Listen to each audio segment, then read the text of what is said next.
fatal day, and the wind begins to speak with a roar that no man can fail to hear. In a 40-mile-an-hour gale, the center span weaves like a ribbon in a swinging twist that you wouldn't believe possible unless you could see it as you do now. There's an automobile caught on the heaving roadway. The 11,000-ton center span twists and strains the giant cables that support it. Cables of 6,300 wire strands, each 17 inches thick.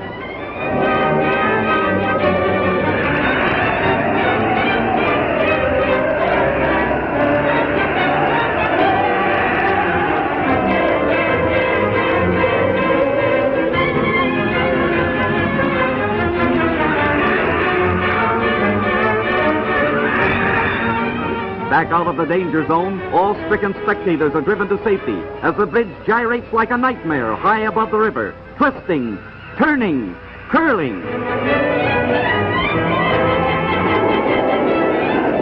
The lone motorist is forced to abandon the car. He has but a few minutes in which to save himself. Face to face with fate, his destiny hanging in the balance. Will he heed the last warning or perish with the doomed structure?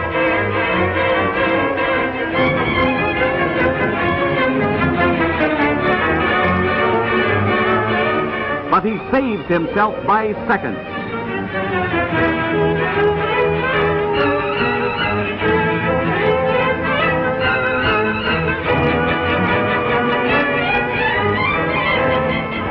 No structure of steel and concrete can stand such a strain.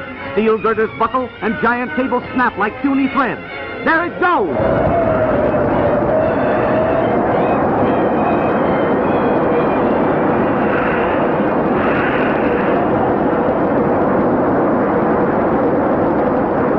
Engineers are divided as to the cause of the disaster. Some claim it was the use of solid girders. Others differ. But whatever the reason, Tacoma will rebuild. This time a bridge that will not provide a super thrill in the news.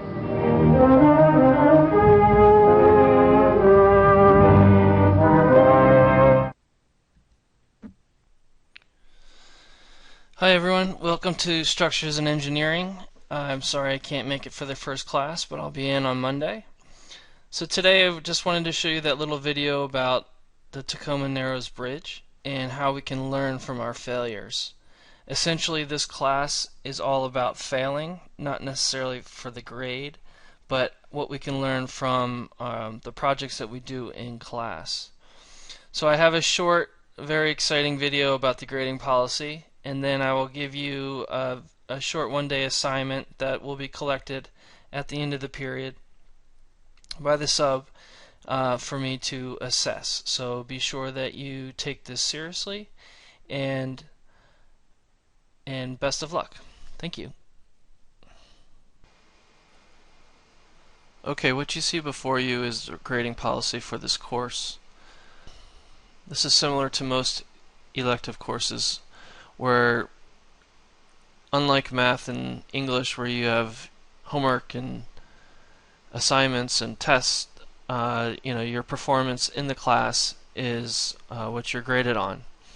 So the big one, even though it says that it's 40% of your grade, participation grade is definitely a larger portion of your grade because this is your daily activities and participation within the class. So listed here, graded on your effort. Being that this is generally a group format, your cooperation with others, your cooperation with me, how respectful you are in the class in regard to the facilities, are you respectful to the group environment, your ability to focus on assignments. Everyone learns at different rates, so trying to keep the same pace for all students in class is practically impossible. I do ask you to focus on your assignments, and whether you're making great strides in one day or throughout the week or taking it in baby steps, your participation grade will reflect on your work ethic towards your assignment, your ability to focus on that assignment. Each day you have the possibility of getting a maximum of 3 points for class participation. On a scale from 0 to 3, 0 being the worst and 3 being the best. So at every D day you would get a maximum of 9 points in a course of 4 days because we only meet 3 out of 4 days. The project grade is 60% of your grade. Now the concept of work ethic sort of applies to your project grade and your participation grade. So where does that fall into? It's sort of a fuzzy line. You're expected to work on your projects on a daily basis, and that's what work ethic is. Do you come to class ready to work?